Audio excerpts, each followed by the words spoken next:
ॐ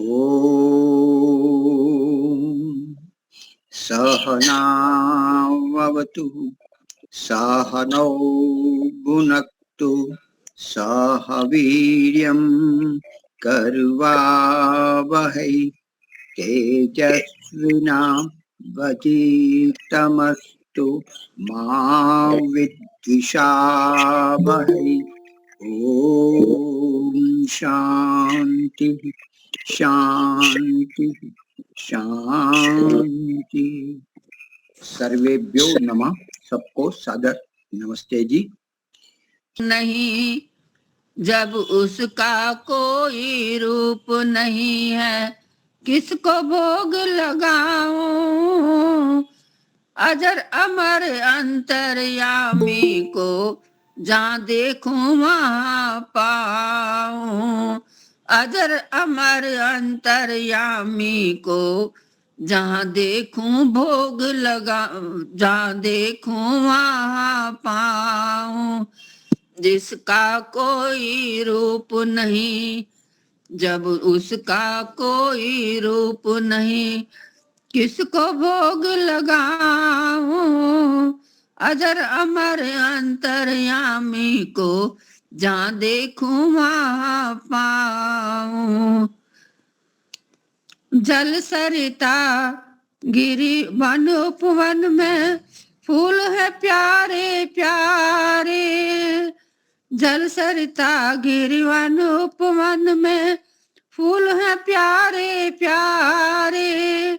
अलग अलग खुशबू है सबकी, रंग है न्यारे न्यारे। अलग अलग खुशबू है सबकी, रंग है न्यारे न्यारे। पात पात में नाथ रमा है, पात पात में नाथ रमा है। कहाँ पर खोजन जाऊं, किसको भोग लगाऊं। सागर में है सीप सीप के, सागर में है सीप सीप के, अंदर में है मोती। नभ में चमके चांद और सूरज, सब में एक ही ज्योति। नभ में चमके चांद और सूरज, सब में उसकी ज्योति। जग ये प्रकाशित हो रहा, जग ये प्रकाशित हो रहा, जिससे क्या दीप दिखाऊं। जब उसका कोई रूप नहीं है, किसको भोग लगाऊं। सारे ही संसार को रचता और प्रलय कर पद पाऊं। अजर अमर अंतर्यामी को जहाँ देखूं यहाँ पाऊं। अजर अमर अंतर्यामी को जहाँ देखूं वहाँ पाऊं। माखन में धृत तेल तिलों में जैसे जमा हुआ है। माखन में घृत तेल तिलों में जैसे जमा हुआ है। ऐसे ही पावन परमेश्वर जग में रमा हुआ है। ऐसे ही पावन परमेश्वर जग में रमा हुआ है। कर्मठ पास है मेरे भीतर ओ, कर्मठ पास है मेरे भीतर, मन को अगर टिकाऊं। अजर अमर अंतर्यामी को जहाँ देखूं वहाँ पाऊं। अजर अमर अंतर्यामी को जहाँ देखूं वहाँ पाऊं। सारे ही संसार को रचता और वह प्रलय करता है। सारे ही संसार को रचता और प्रलय भी करता है, जागता है ना सोता कभी भी, और न कभी मरता है। वो है अजन्मा जन्म हो मेरा, वो है जन्म अजन्मा मेरा, मोक्ष परम पद पाऊं। अजर अमर अंतर्यामी को जहाँ देखूं वहाँ पाऊं। अजर अमर अंतर्यामी को जहाँ देखूं वहाँ पाऊं। जब उसका कोई रूप नहीं है, जब उसका कोई रूप नहीं है, किसको भोग लगाऊं। अजर अमर अंतर्यामी को जहाँ देखूं वहाँ पाऊं। अजर अमर अंतर्यामी को जहाँ देखूं वहाँ पाऊं। धन्यवाद जी आपका, उस प्रभु का भी धन्यवाद। बहुत ही सुंदर। हमारे 2 दिन का प्रवास रहा, उसमें मैं, हमारे घर वाले पन्ना जी, और भी अपने कांति भाई है, गमन लाल जी है। तो एक दिन गांधीनगर, एक दिन अहमदाबाद। तो प्रातः काल हम योगासन में मैं चला गया। उसके बाद आर्य समाज में स्वामी हरीश्वरानंद को बुलाया था, उनका प्रवचन हुआ। उनके बाद हम पारुल जी मेहता, उनके घर हम सभी ने भोजन किया। वहां से निकल के हम भानुबेन अहमदाबाद नरोड़ा वहां गए। तो 3 माताएं भी वहां हमारे ग्रुप में है, लता बेन, कल्पना बेन आदि। तो उनसे भी मिले, फिर भोजन ग्रहण किया, यज्ञ किया, बहुत अच्छा रहा। वापस आए। फिर दूसरे दिन अर्थात आज सोमवार को हम दीपालिका जी का वहां गए। वहां भी चर्चा हुई, वेद पाठ हुआ, रामचरित का किशिंदा कांड भी अपने कांति भाई ने बोला, गमन भाई ने भी अपने संगीत राग में अच्छा कहा। तो बहुत बढ़िया रहा। मैंने जितना बोल दिया उतना तो मैं केवल थोड़ा सा जो ऑनलाइन में ये ग्रुप के है, तो ऑफलाइन में प्रत्यक्ष हम मिले तो उनका थोड़ा लेखन रूप में मैं भेज दूंगा आप सभी को ग्रुप में, अच्छा रहेगा। दिवाली हम आना जाना भूल गए हैं और ऑनलाइन से हम संतुष्ट हो जा रहे हैं। तो ऐसा मिलना चाहिए वर्ष में 1 या 2 बार। तो अभी हमारे जया बहन जी आ चुके हैं, तो हमारी, हाँ, आप प्रारंभ करें जया बहन। धन्यवाद। मंत्र पाठ करेंगे। ओम विश्वानि देव सवितर्दुरितानि परासुव, यद्भद्रं तन्न आसुव। सबको सादर नमस्ते जी। अभी हमारे 2-3 मिनट और हम वेट कर लेते हैं, अभी कम ही लोग आए हैं, अगर और आते हैं तो ठीक है। महेंद्र भाई ने कहा ना कि आप सब मिले थे, तो इस तरह का कार्यक्रम यदि महेंद्र भाई आपको याद हो तो सालों पहले स्वामी विवेकानंद जी इस तरह के कार्यक्रम के लिए कहते थे। और आर्य समाज में हम सब सपरिवार इकट्ठे होते थे पूरे दिन के लिए। वहीं पे भोजन होता था, गेम्स वगैरह किए जाते थे, प्रवचन होता था। हाँ, बिल्कुल। हाँ, गेम और इनाम भी दिया जाता था। ठीक है, बिल्कुल ठीक। उसके अलावा अपने पांडे जी के यहाँ पर दिवाली मिलन का समारोह रखते थे हम लोग। वहाँ पे मिलते थे पहले दिन, सुबह सुबह उनके यहाँ जाते थे, प्रवचन होता था और फिर उसके बाद में अपने अपने जो होते थे उनके घर जाते थे। ऐसे कार्यक्रम होते थे। हाँ जी, मैं सोच भी रहा हूँ कि जैसे वडवान में है तो वहाँ भी हम कभी जाएंगे साथ मिलके। अपनी गाड़ी है, गाड़ी अच्छे कार्य में लगती है तो बहुत बढ़िया है, हमें आनंद होता है, खर्च करने में भी आनंद होगा। तो आप आए, जुड़ जाए, तो आपके यहाँ भी आएंगे हम जय बहन जी। वो तो मैंने कहा ही, आपका समय लेकर जैसे भी हो। और भी जो है। आपने सोमवार सुबह का कहा था, तब तो मेरा स्कूल रहता है। हाँ, वो तो नहीं हो पाया, कभी छुट्टी वाले दिन करेंगे। जी। अभी वहाँ जलाराम अपने, मैं भूल गया नाम, जगदीश भाई ठक्कर 21 सेक्टर में। आज मैंने उनको सुबह में ही फोन किया था, आपके यहाँ मुझे आना है। आप तो के शांति कुंज में होंगे। अरे नहीं, मैं तो आ गया, मैं तो बिल्कुल बीमार हूँ, ये बिस्तर से उठ नहीं सकता, ये स्थिति है। मैं को वो क्या हो गया? तो मेरे को आएंगे, जरूर आएंगे, 1 सप्ताह में हाँ। आपको मिलने आ रहे हैं। तो बेचारे ऐसा लगता है कि हमें कोई पूछने वाला नहीं है। सब स्वजन पूछते हैं, लेकिन आपके धर्म वाले कहाँ गए, आपके ग्रुप वाले कहाँ गए? तो सही ऐसे है। समय में खास याद करना, भले हमारे लिए अभी कोई न व्यवहार हो रहा हो, फिर भी हमारे पुराने मित्र को घर में जाना है, कैसा है ऐसा पूछना चाहिए। बहुत अच्छा लगता है परिवार को और उनको भी। सही बात तो है। ये बहुत जरूरी है, ये निकल चुका है। परिवार, प्यार, हूंफ, व्यवहार सब निकल चुका है। तो ऐसे जाते रहेंगे। बड़ौदा तो हम जाने वाले ही है, वो तो निश्चित कर ही लिया है कि 20 से 25 बीच में कोई कार्यक्रम हो ही रहा है, तो वहां हम जाएंगे। आप प्रारंभ भी करिए, आते रहेंगे लोग। जी, प्रारंभ करेंगे। हाँ, तो हमारी जो पिछली कक्षा हुई थी, हमने 6 अनादि द्रव्य की चर्चा की थी। उसमें से ईश्वर के बारे में हमने चर्चा की। तो उसमें कोई शंका है किसी को?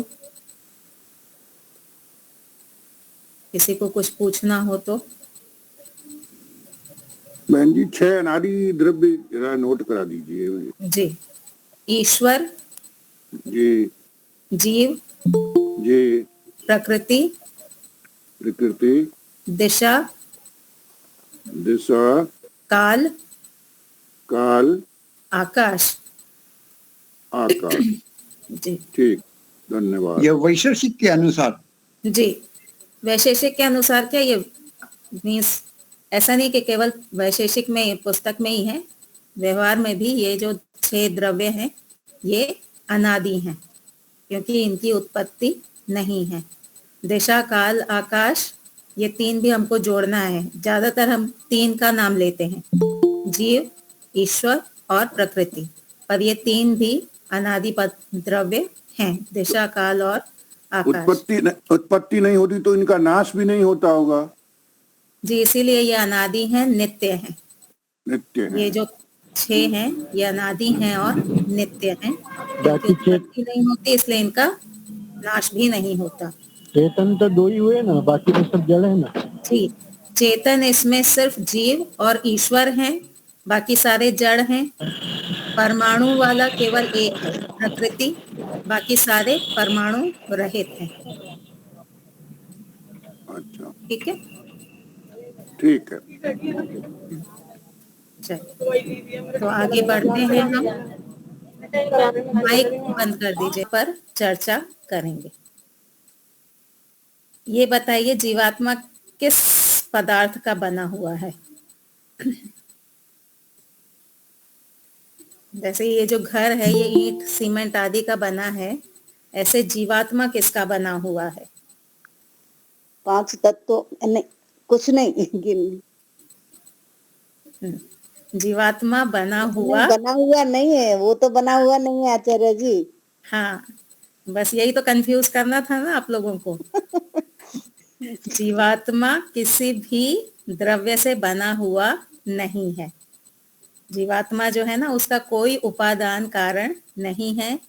ये सदा से है और सदा रहेगा।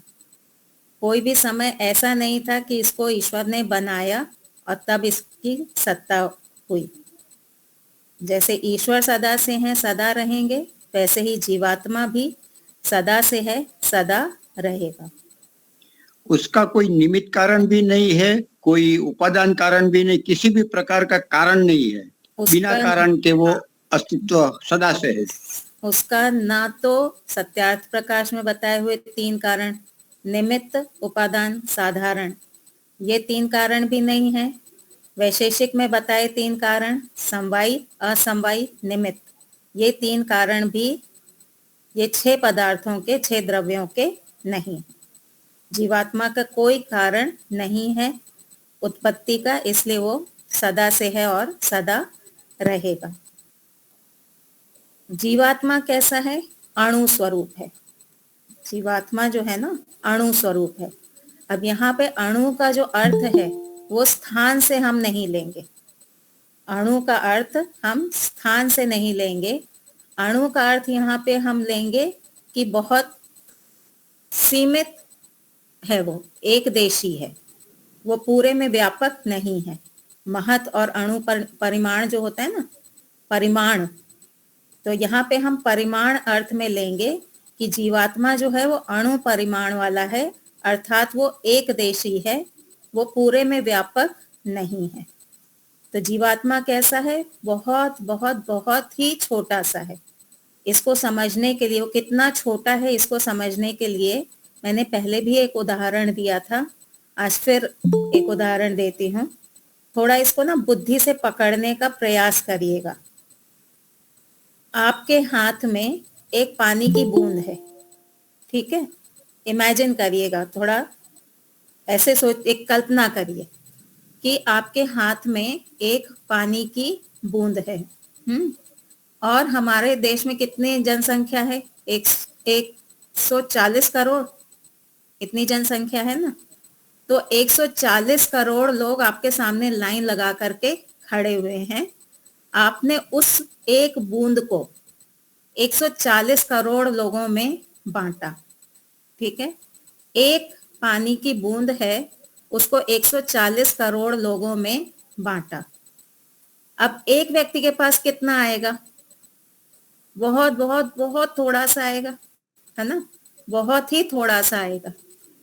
अब एक व्यक्ति के पास जितना आया है उसको वापस से 140 करोड़ लोगों में हमने बांट दिया, ठीक है?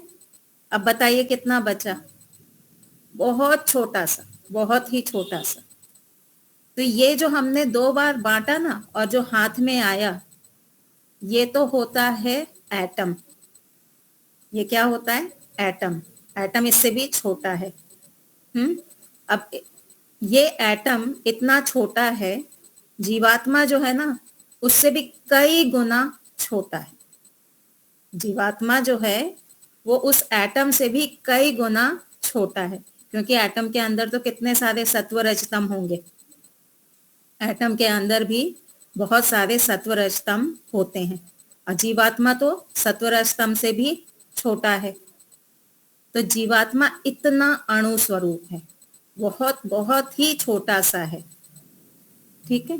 तो जीवात्मा का परिमाण कैसा है? अणु स्वरूप है। दूसरा, ये अजर और अमर है। जीवात्मा कैसा है? अजर है, अर्थात इसको कभी भी वृद्धावस्था नहीं आती। जो जीवात्मा है, जीवात्मा अर्थात हम, मैं अर्थात ये शरीर नहीं, शरीर से भिन्न मैं। तो जीवात्मा को कभी भी बुढ़ापा नहीं आता। बुढ़ापा किसको आता है? शरीर को। बुढ़ापा जो आता है ना वो शरीर को आता है, जीवात्मा को कभी भी बुढ़ापा नहीं आता। और अमर है, ये कभी भी मृत्यु को प्राप्त होने वाला नहीं है। आत्मा जो है इसका कभी भी नाश नहीं होगा। कोई भी दिन ऐसा नहीं आएगा कि मैं पूर्ण रूप से समाप्त हो गई। कभी भी भविष्य में ऐसा नहीं होगा कि मैं पूर्ण रूप से समाप्त हो गई। समाप्त क्या होता है? शरीर और जीवात्मा का जो संबंध होता है ना वो समाप्त होता है। शरीर और जीवात्मा का जो संबंध है वो समाप्त होता है, लेकिन जीवात्मा अपने में कभी भी समाप्त नहीं होता। तो जीवात्मा कैसा है? अजर है, अमर है, ये अपरिणामी है। जीवात्मा कैसा है? अपरिणामी। परिणामी अर्थात जिसमें परिवर्तन आए। परिणामी का अर्थ क्या है? जिसमें परिवर्तन आता है। जैसे केला रखा हुआ है, समय के साथ क्या होगा? उसमें सड़ना गलना आदि शुरू हो जाएगा, है ना? पहले कच्चा था, फिर पका, फिर बहुत ज्यादा पका और सड़ गया। उसमें हमको अंतर दिखाई देता है ना, कच्चे केले में और सड़े हुए केले में हमको अंतर दिखाई देता है। उसमें परिणाम जो हो रहा है वो भी हमको दिखाई देता है। परंतु जीवात्मा ऐसा नहीं है। जीवात्मा में कभी भी परिणाम नहीं आता। जीवात्मा में कभी भी परिवर्तन नहीं होता, वो सदा एक सा ही रहता है। परिवर्तन किस में आएगा? जहां पे संघात होगा। परिवर्तन कहाँ पे आता है? जहां पे संघात होता है, अर्थात जहां पे अवयव मिल करके किसी अवयवी को उत्पन्न करते हैं, वहां पे परिणाम आता है। पर जहां पर नित्य वस्तु होगी वहां पे परिणाम नहीं आता। तो जीवात्मा अजर है, अमर है, अपरिणामी है। ये तीन जो गुण अभी बताए जीवात्मा के, इनसे हमको क्या लाभ है? कई बार हम दुखी हो जाते हैं, मैं बूढ़ा हो गया हूं, है ना, दुखी होते हैं ना, जब घूमना फिरना चाहते हैं पर शरीर साथ नहीं दे रहा होता है, घुटने साथ नहीं दे रहे होते हैं, कुछ याद करना चाहते हैं, वृद्धावस्था में याद नहीं रख पाते हैं, तो क्या होता है? अंदर दुख होता है। अभी एक व्यक्ति मिले, काफी फिट एंड फाइन रहने वाले हैं, 41 की एज हो गई है, 41 साल की। उन्होंने दौड़ और आदि में गिनेस वर्ल्ड रिकॉर्ड ये सब बनाया हुआ है। तो अभी जब मिले 2-3 दिन पहले, तो बोलते हैं दीदी अब तो 3 किलो वजन बढ़ गया है, कोशिश कर रहा हूं पर घट नहीं रहा। मैंने कहा 40 पार हो गया है ना, अब गति धीमे हो जाएगी। पहले जैसी जो गति होती है ना, 40 के बाद घिसावट शुरू हो जाती है। व्यक्ति इस चीज को एक्सेप्ट नहीं कर पाता, स्वीकार नहीं कर पाता है, तो क्या दुखी होता है कि अरे मैं ये करना चाहता हूं, कर नहीं पा रहा, भागना चाहता हूं, भाग नहीं पा रहा, पहले तो इतना इतना खा लेता था, हजम हो जाता था, अब हजम नहीं हो रहा है, तो व्यक्ति दुखी होता रहता है। तो ये जो बुढ़ापा आ रहा है ना, ये जो अवस्था बदल रही है, ये अवस्था जीवात्मा की नहीं बदल रही, ये अवस्था शरीर की बदल रही है। ये जो परिवर्तन आ रहा है, ये जीवात्मा में परिवर्तन नहीं आ रहा है, ये शरीर में आ रहा है। और हम कौन है? हम शरीर हैं कि जीवात्मा? जीवात्मा। हम जीवात्मा हैं। हमारा कभी भी बुढ़ापा आने वाला नहीं है। तो वहां हमको संतोष मनाना चाहिए कि ये तो शरीर की अवस्थाएं हैं, ये तो शरीर में परिवर्तन है, मैं तो वैसा का वैसा ही हूँ, मेरे अंदर तो कोई परिवर्तन आने वाला नहीं है। अधिक परिवर्तन आएगा शरीर में, ढलेगा तो ईश्वर नया दे देंगे, पर मिल तो जाएगा ही ना। फिर शुरू कर देंगे अपना काम, फिर नई गाड़ी मिलेगी, अच्छे से चलाएंगे उसको। तो अजर अमर, इससे हमको यही, इस गुण से यही सीखना चाहिए कि हमारे अंदर परिवर्तन आने वाला नहीं है, हम बूढ़े होने वाले नहीं हैं। और जो मृत्यु भी आ रही है, तो ये मेरी मृत्यु नहीं है, ये केवल हमारा जो शरीर के साथ में संयोग है, जो किसी कारण से बना था, वो कारण हट गया है, वो संयोग हमारा हट गया है, इसलिए ये मुझे मृत्यु जैसा लग रहा है, पर मेरी मृत्यु नहीं होगी।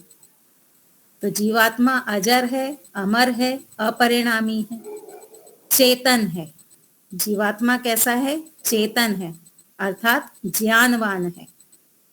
जीवात्मा में जानने की शक्ति है, स्वाभाविक शक्ति है, ज्ञान अर्जित करने की, ज्ञानवान होने की वो जो शक्ति है, जो गुण है, वो स्वाभाविक है।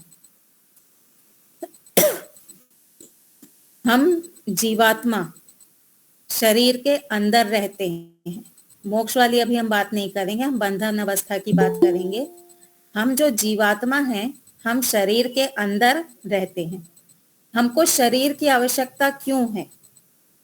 हमको शरीर की आवश्यकता इसलिए है क्योंकि हम बहुत ही अल्प शक्ति वाले हैं। जीवात्मा जो है ना, ये बहुत अल्प शक्ति वाला है। जीवन चलाने के लिए, कर्मों को भोगने के लिए, कर्मों का जो फल है उसको भोगने के लिए, मोक्ष प्राप्त करने के लिए जितनी शक्ति चाहिए उतनी शक्ति जीवात्मा के अंदर नहीं है। उसके लिए उसको साधनों की अपेक्षा रहती है। हम देख सकते हैं, हम सुन सकते हैं, हम बोल सकते हैं, सब कुछ कर सकते हैं, लेकिन बिना साधनों के हम ये कार्य नहीं कर सकते। तो इन कार्यों को करने के लिए हमको ईश्वर ने क्या दिया है? ये शरीर दिया। ये शरीर हमको ईश्वर ने क्यों दिया?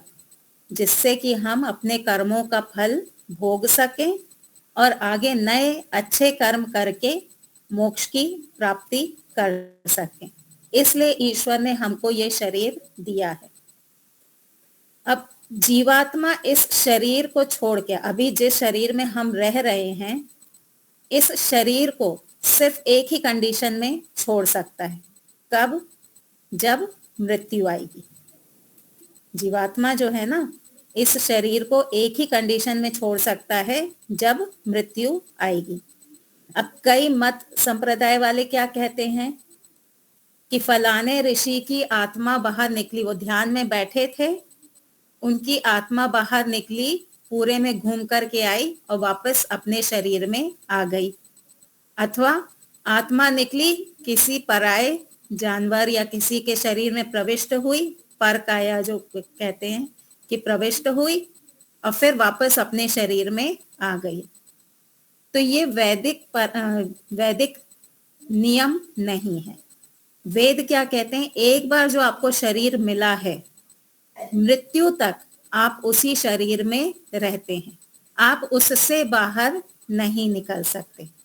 जीवात्मा ने एक बार ये शरीर छोड़ा, दोबारा इसमें स्वयं तो प्रवेश नहीं कर सकता, ईश्वर भी दोबारा उसको इसी शरीर में प्रविष्ट नहीं कराते।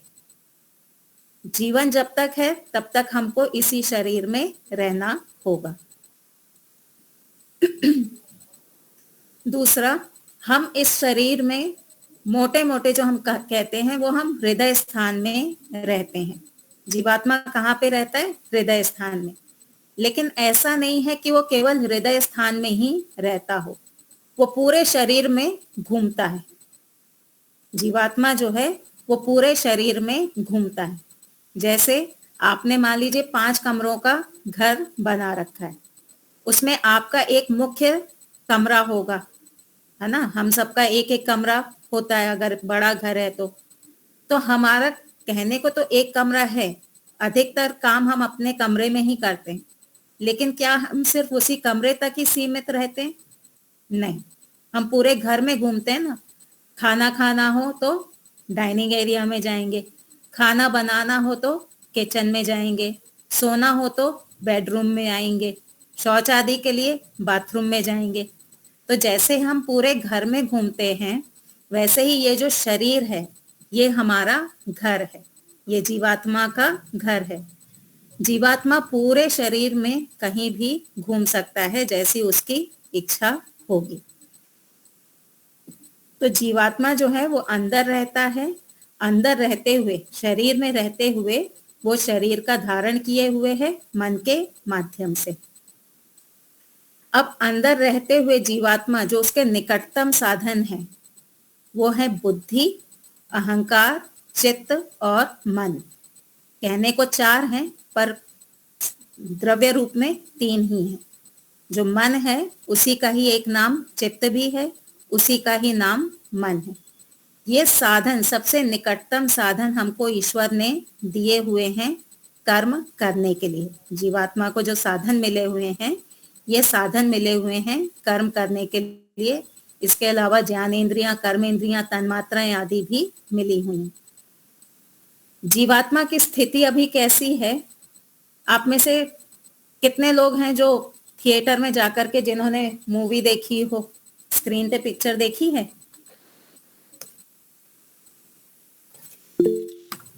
हाँ दीपालिका जी, देखी है ना? तो लगभग हम सबने ही देखी है।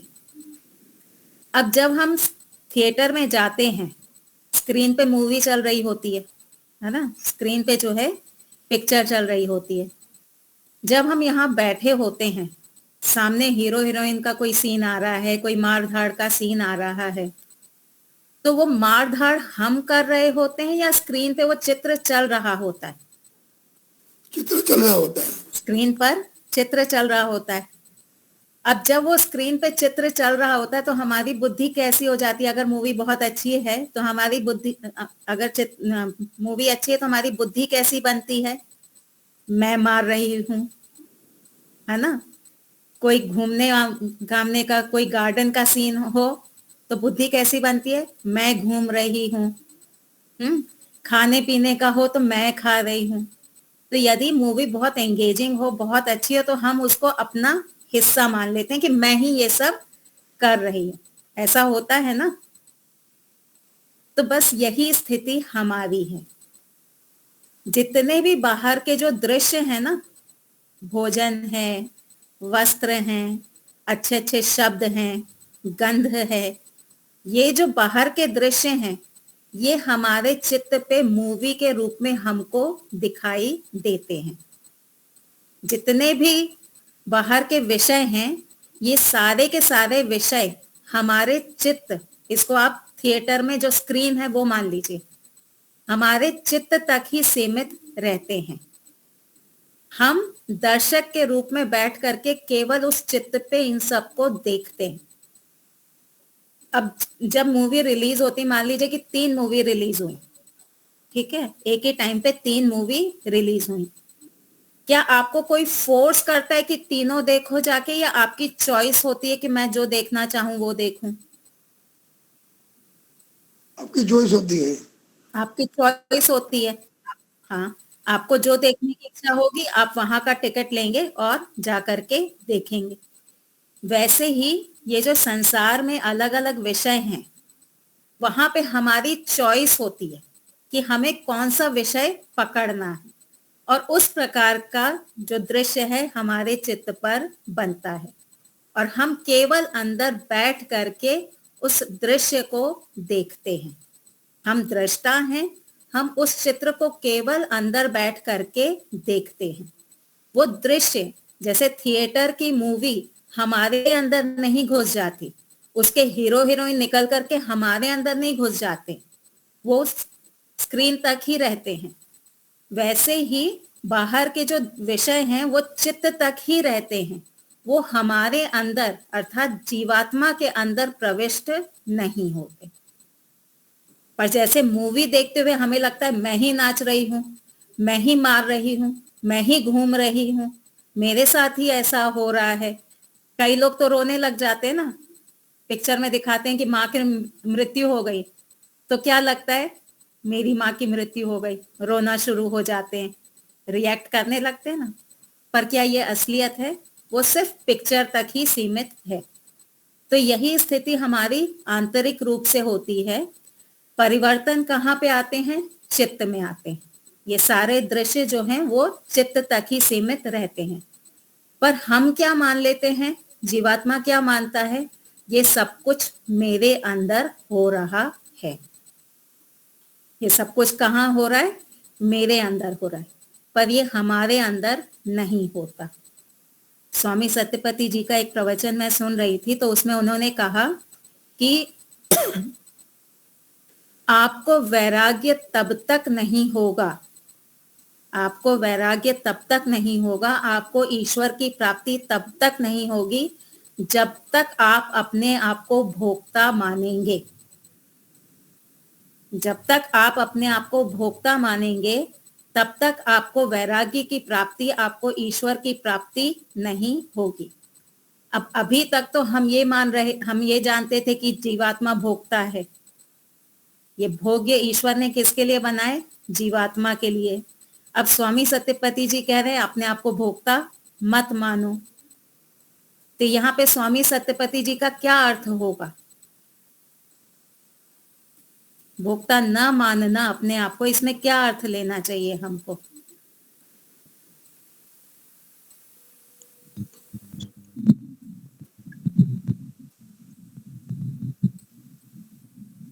हाँ बिल्कुल।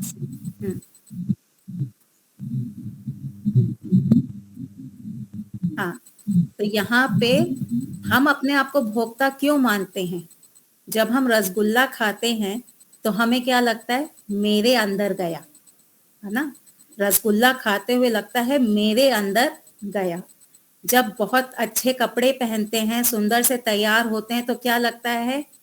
मैं सुंदर दिख रही हूँ, है ना। अभिमान आता है ना कि मैं सुंदर दिख रही हूँ। जब घर बनाते हैं तो अपना ही विस्तार लगता है ना। जब हम घर बनाते हैं तो एक अंदर एक आत्मबल आता है कि मेरा विस्तार हो गया। तो ये जो हम मान रहे हैं कि ये वस्तु मेरे अंदर जा रही है, ये भोजन मेरे अंदर जा रहा है, ये जो शब्द कहे जा रहे हैं, मेरी जो तारीफ हो रही है, ये शब्द मेरे अंदर जा रहे हैं, ये जो हमारा मानना है कि ये आत्मा में घुस रहा है, ये है भोक्तृत्व। ऐसा भोक्तृत्व आत्मा नहीं है। आत्मा के अंदर कोई भी पदार्थ घुसता नहीं है, वो केवल चित्त तक ही सीमित रहता है। जिस दिन हमको ये रियलाइज हो जाएगा कि हम जितना भी खाएं, हम जितना भी धन इकट्ठा कर लें, मेरे अंदर उसमें से एक छोटा सा कण भी नहीं जाने वाला है, उस दिन हमको वैराग्य होगा। जब विवाह आदि होता है तो क्या लगता है, ये पति मेरा है, ये मेरा हिस्सा बन गया है, ये जो स्त्री है, ये जो पत्नी है, ये मेरा हिस्सा बन गई है ना। पर ऐसा नहीं होता, वो अलग रहता है, आप अलग रहते हैं। कोई भी आपके आत्मा का हिस्सा बनने वाला नहीं है। आपको जितना भी ज्ञान हो रहा है, वो अंदर बैठे बैठे केवल चित्त के माध्यम से ही हो रहा है।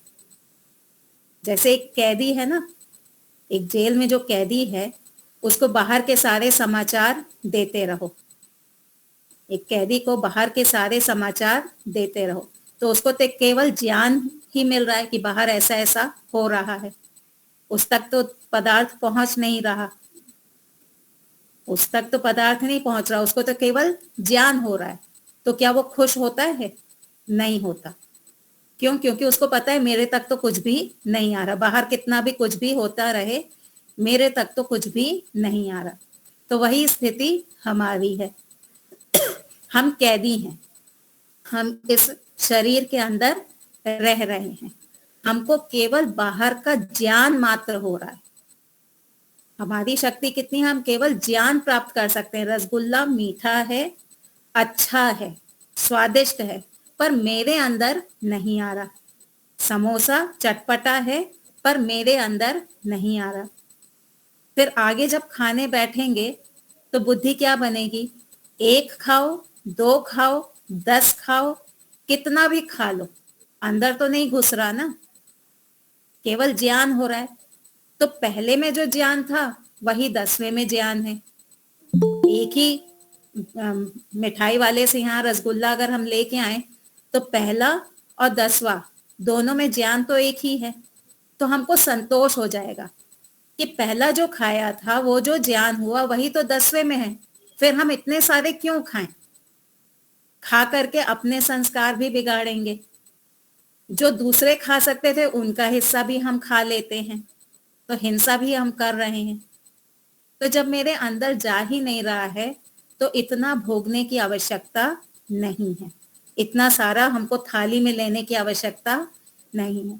अभी हम एक शादी में गए थे तो वहां पे गोटे थे, मेथी के गोटे। जो गुजराती नहीं है उनके लिए बता दूं कि मेथी के जो पकोड़े होते हैं वो गुजरात में उसको गोटे कहते हैं। थाली इतनी, उसके ऊपर इतना बड़ा पहाड़ गोटों का इतने इतने गोटे लेकर के आ रहे थे, ये भी ले लो, ये भी ले लो, ये भी ले लो।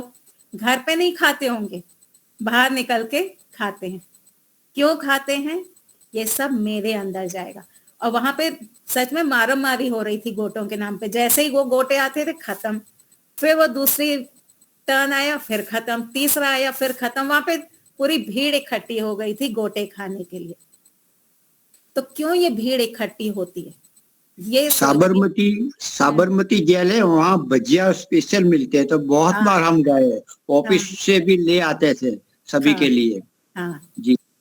तो वहां पे ये विचार करना चाहिए कि हम 1 खाएं, 2 खाएं, 3 खाएं, हम कितने भी खाएं, एक भी हमारे शरीर, हमारी आत्मा के अंदर जाने वाला नहीं है। वो शरीर तक ही सीमित रहेगा, केवल हमको उसका ज्ञान होगा। तो जब केवल ज्ञान ही हो रहा है तो पहला खा करके ज्ञान कर लो, बस खत्म कर दो, वहीं पे स्टॉप कर दो अपने आप को कि इससे अधिक हमको नहीं खाना। ज्यादा खा करके एक तो हम अपने संस्कार बिगाड़ते हैं, फिर आगे जाकर के संस्कार दुख हमको सताता है।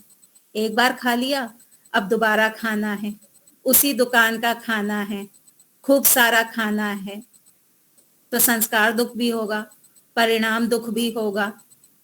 खाने के बाद जो पेट खराब होगा, अगले दिन एसिडिटी और ये वो सारा होगा।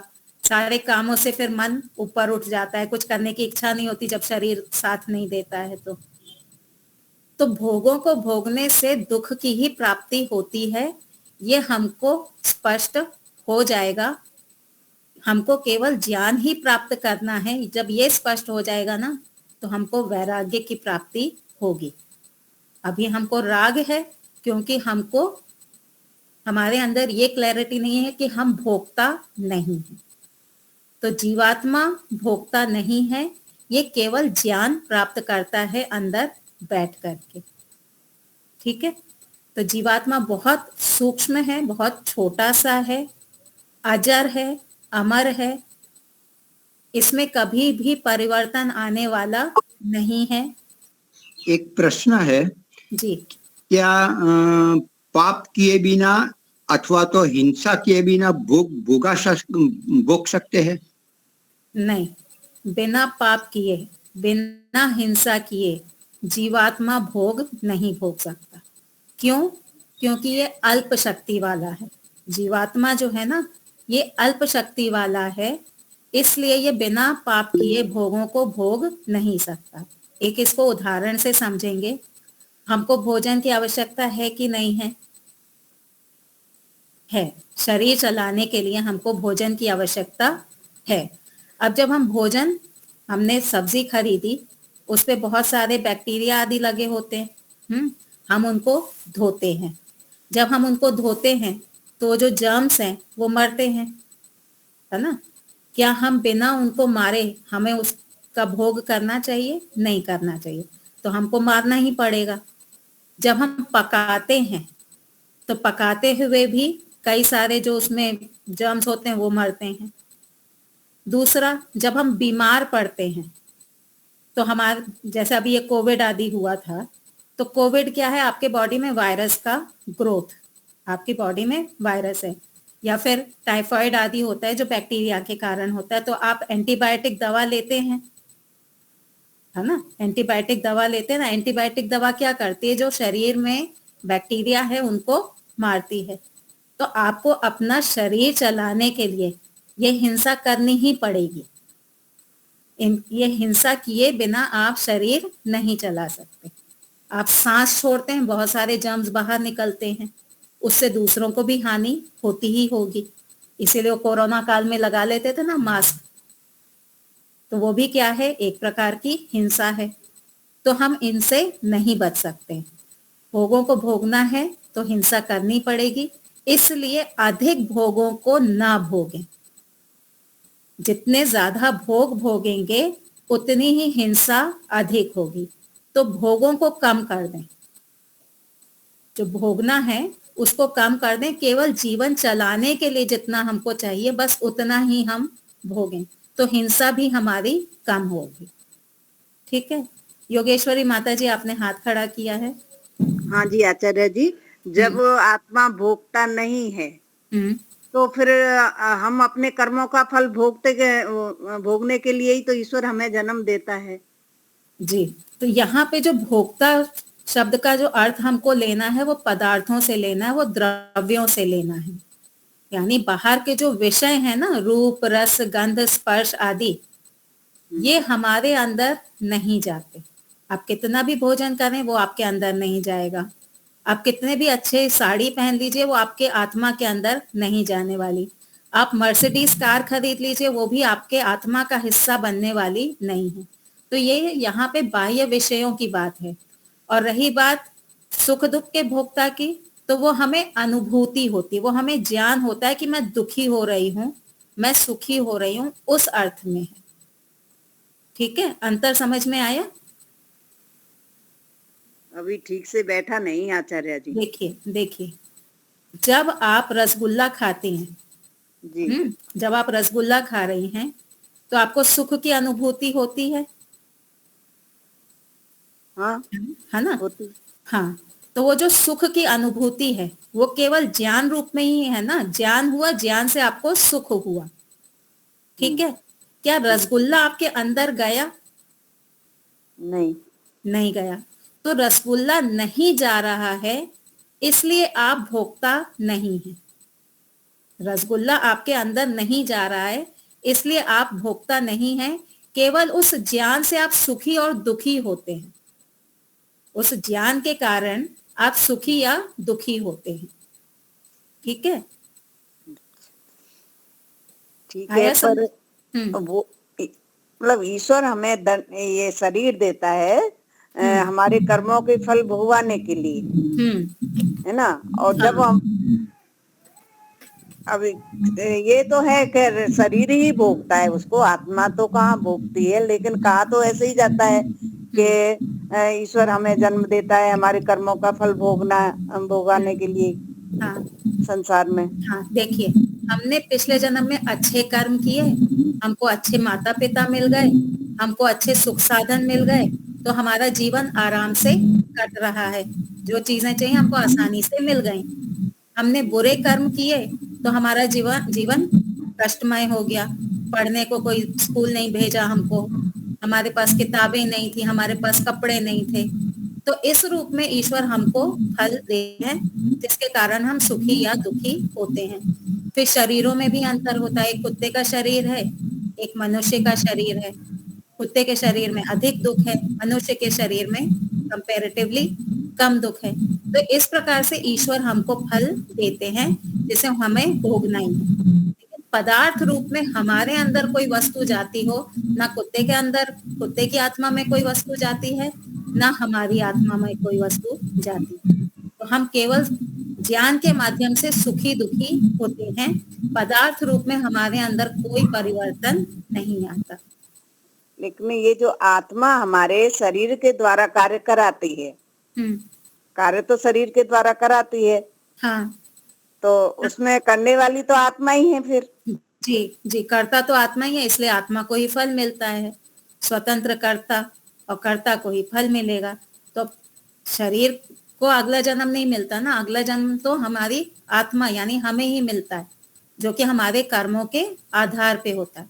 तो कर्ता आत्मा ही है, लेकिन यहाँ हमको ये लेना है कि जितने भी बाहर के विषय हैं वो विषय जीवात्मा के अंदर नहीं जाते। लीलाबेन कुछ पूछना चाहते हैं। लीलाबेन। जी माता जी। हाँ, ऐसे सुख दुख की अनुभूति तो आत्मा को होती है ना। हाँ, सुख दुख की अनुभूति आत्मा को ही होगी। क्यों? क्योंकि चेतन आत्मा ही है अंदर। ईश्वर भी है, लेकिन उसको सुख दुख की, उसको भी पता चलता है कि ये सुखी हो रहा है, दुखी हो रहा है, लेकिन ईश्वर खुद सुखी दुखी नहीं होते, वो आत्मा ही सुखी दुखी होता है। तो आत्मा का ऐसे अपरिणामी है, तो सुखी दुखी होता है, तो इसमें कोई चेंजेस नहीं, उसमें कोई चेंज नहीं आता। ये ज्ञान गुण है। ये ज्ञान के कारण सुखी दुखी होता है। तो जी माता जी, निर्विकार कहा जाएगा। हाँ, उसके अंदर किसी भी ज्ञान के उसमें देखें तो विकार आता है। ज्ञान ऊंचा नीचा होता रहता है, सही गलत होता रहता है। तो ज्ञान के कॉन्टेक्स्ट में देखेंगे तो विकार आता है, लेकिन पदार्थ रूप में देखेंगे, द्रव्य रूप में देखेंगे तो वो निर्विकारी है। कभी छोटा हो गया, कभी बड़ा हो गया, कभी सड़ गया, कभी गल गया, ऐसा नहीं होता। लेकिन अविद्या में है, विद्या में है, संशय है, तो ज्ञान वाला विकार जीवात्मा के साथ हो सकता है। ठीक है। आपने कहा कि हिंसा बिना कोई भी भोग नहीं भोग सकते, तो इस प्रकार से यज्ञ भी, उसमें भी हिंसा तो होती है, भले उनको अहिंसक बताया गया हो, लेकिन प्रभु ने आज्ञा दी है कि आप हवन यज्ञ करो, तो उसमें कोई पाप कर्म होता है ऐसा नहीं मानना चाहिए। नहीं, आपका क्या? सुनिए, पाप तो लगेगा ही। जैसे कि आपने घर में वो मॉस्किटो कॉइल या फिर मॉस्किटो रिपेलेंट जो जलाते हैं ना, वो आपने जला दिया। अब ईश्वर ने देखो मच्छर को बनाया ही इस प्रकार का है कि उसको आपका खून चूसना है। अगर उसको जिंदा रहना है तो उसको आपका खून चूसना ही है। ईश्वर ने उसको इस प्रकार का बनाया। लेकिन ईश्वर ने यह भी कहा है कि अपने शरीर की रक्षा करो, तो उसके लिए आप मॉस्किटो कॉइल जलाते हैं, तो उससे मच्छर मर जाते हैं। तो वो मच्छर मरने का भी हमको दोष लगेगा, लेकिन अपनी सुरक्षा करना, अपनी रक्षा करना, ये भी हमारा अधिकार हैगा। और यही सारे तो दोष होते हैं जो आगे जाके हमको दूसरा जन्म देते हैं। मोक्ष में से जब हम वापस आएंगे तो ये जो पीछे छोटी छोटी हिंसा हुई है, इसी के आधार पे और पीछे जो बाकी के कर्म है उन्हीं के आधार पे हम मोक्ष से वापस आते हैं। या फिर अगर अभी भी अविद्या के संस्कार हैं तो अगला जन्म भी मिल जाता है। तो यज्ञ में भी हिंसा तो होती है, कीटाणु मारे तो जाते हैं जो नुकसान करने वाले हैं। अब कहते हैं ना कि ये औषधि डालो तो घर में जो कीटाणु है वो मरेंगे, है ना, इस औषधि को करने से ये कीटाणु मरेंगे। अर्थात हिंसा तो हो ही रही है ना, आप हत्या तो कर ही रहे हैं, पर वो करना ही पड़ेगा हमको, जीवन चलाने के लिए वो करना ही पड़ेगा। क्या खाना छोड़ सकते? शरीर में कीटाणु है तो उनको नाश करने के लिए इंजेक्शन या तो दवाई लेनी ही पड़ेगी। ये हाँ। तो पाप हिंसा होगी ही, करनी ही पड़ेगी। हाँ। इसको मोटे उदाहरण से देखें, कोई आया और आप पे चाकू से उसने हमला किया, ठीक है, आपके ऊपर चाकू से हमला किया, तो आप अपनी रक्षा करेंगे कि नहीं? रक्षा करने में आप उसको धक्का देंगे, जब धक्का देंगे तो उसको सिर पे या कहीं पे चोट लग सकती है। आप क्या ये कहेंगे कि आओ मुझे मारो? नहीं कहेंगे ना, क्योंकि अपनी रक्षा करना ये संविधान में सही बताया गया है कि हर व्यक्ति को अपनी रक्षा करनी है। अब कोई आप पे अटैक करता है तो आप जाकर के पुलिस में केस कर सकते हैं, उसको पुलिस पकड़ लेगी। लेकिन अब ये मच्छर, मक्खी, जर्म्स ये आप पे अटैक करते हैं, अब इसके लिए तो कोई पुलिस बनी नहीं है। यहाँ तो आपको ही सामने से उनकी हत्या करनी पड़ेगी अपनी रक्षा करने के लिए, तो उसका भी पाप लगता है, पर उसके बिना हम रह भी नहीं सकते क्योंकि हम अल्प शक्ति वाले हैं। जी शंकर प्रसाद जी।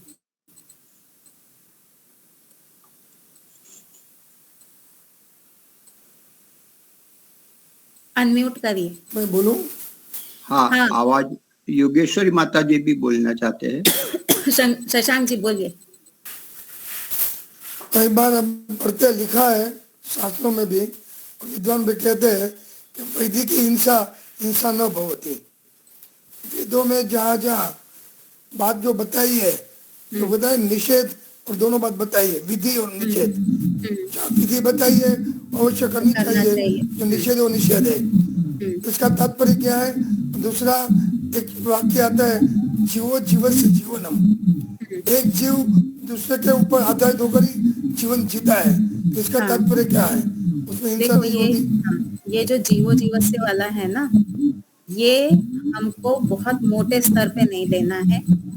मोटे स्तर का अर्थ है कि कई लोग इस वाक्य को लेकर के ये कहते हैं कि देखो, एक जीव दूसरे जीव का भोजन है, एक जीव दूसरे जीव का भोजन है, वेद में लिखा हुआ है, इसलिए हम बकरा काट के खा सकते हैं, मुर्गा काट के खा सकते हैं, मछली खा सकते हैं। ये अर्थ वहां पे हमको नहीं लेना है। वहां पे हमको क्या अर्थ लेना है? शेर जो है वो घास फूस तो खाएगा नहीं, वो बकरी खाएगा, हिरण खाएगा, तो वो बड़ा जानवर छोटे जानवर को खा करके अपना जीवन चलाता है। ये अर्थ वहां पर हम लेंगे। वहां पे हम अपना अर्थ नहीं लेंगे कि हम दूसरे जानवर को खा सकते हैं। वो तो जो परमात्मा व्यवस्था बताई है, वो तो परमात्मा व्यवस्था चलना है, पड़ा मनुष्य के निषेध वेदों में दिया है, हमें उसका निषेध का पालन करना चाहिए। हाँ। और दूसरा आपने कहा विधि और निषेध, तो ईश्वर ने कहा है यज्ञ करो, ईश्वर ने कहा है दान दो, ईश्वर ने कहा है परोपकार करो, तो ये सब हमको करना ही पड़ेगा। और अल्प शक्ति वाला होने से इसके पीछे कुछ ना कुछ हिंसा भी होगी, तो वो भी हम सहन कर लेंगे।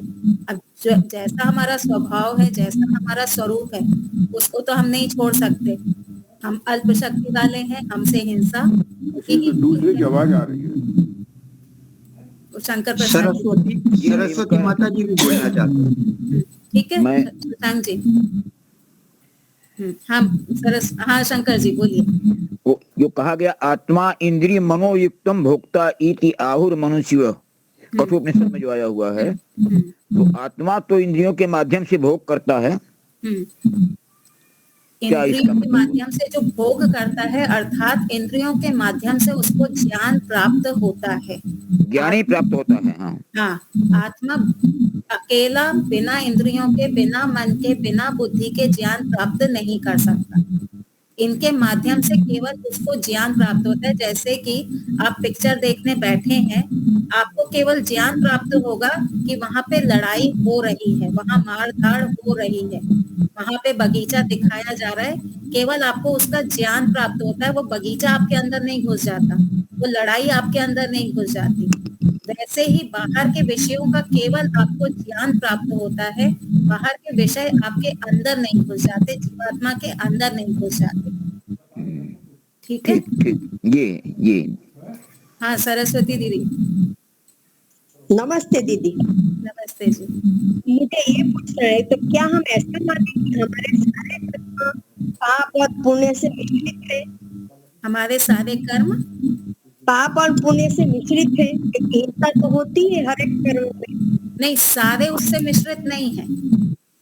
नहीं तो फिर देखिए, हमारे शास्त्रों में बताया पुण्य कर्म, पाप कर्म, मिश्रित कर्म, निष्काम कर्म, है ना। जी अगर जी। सारे ही मिश्रित होते तो पाप और पुण्य अलग अलग नहीं बताए गए होते। अच्छा। प्रमाण हमको मिल रहा है कि पुण्य भी है, सकाम जी। पुण्य कर्म, पाप कर्म और मिश्रित कर्म। तो हाँ कुछ जी। कर्म जो जीवन चलाने के लिए हैं, उनमें कुछ कर्म ऐसे भी हैं जो मिश्रित है। खेती करना है, भोजन पकाना है, ये मिश्रित कर्म है। और कुछ पुण्य, पूरे पूरे पुण्य, आप जो दान देते हैं, आपने किसी संस्था को दान दिया, तो ये क्या है? ये पुण्य कर्म है। अच्छा ठीक है। आपने किसी को बिना कारण के थप्पड़ मार दिया, ये आपका पाप कर्म है।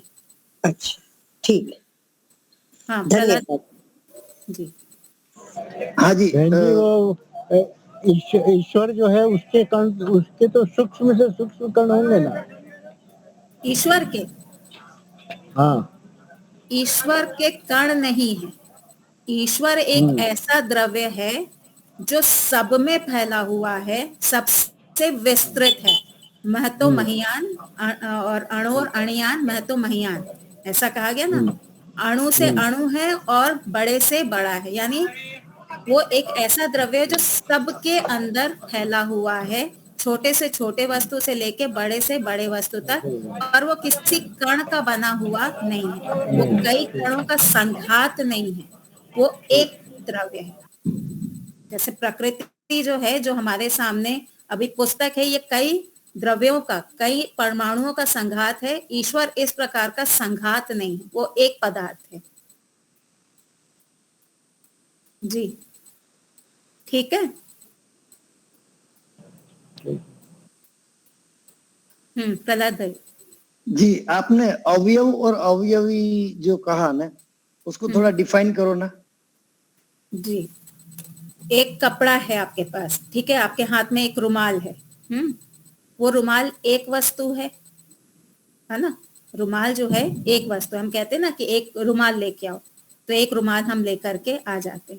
अब वो जो रुमाल है उसमें कितने तंतु हैं? लगभग 1000 मान के चले। ठीक है, 1000 तंतु हैं। तो वो जो 1000 तंतु हैं, 1000 जो धागे हैं, वो उस रुमाल के अवयव हैं। जो उसमें जो पार्टिकल्स है ना, साइंस की भाषा में कहें तो जो पार्टिकल्स हैं वो है अवयव, और जो वस्तु बनी वो है अवयवी। ठीक है। अच्छा। तो तंतु है अवयव और जो वस्तु है वो है अवयवी। ठीक है। ठीक ठीक जी।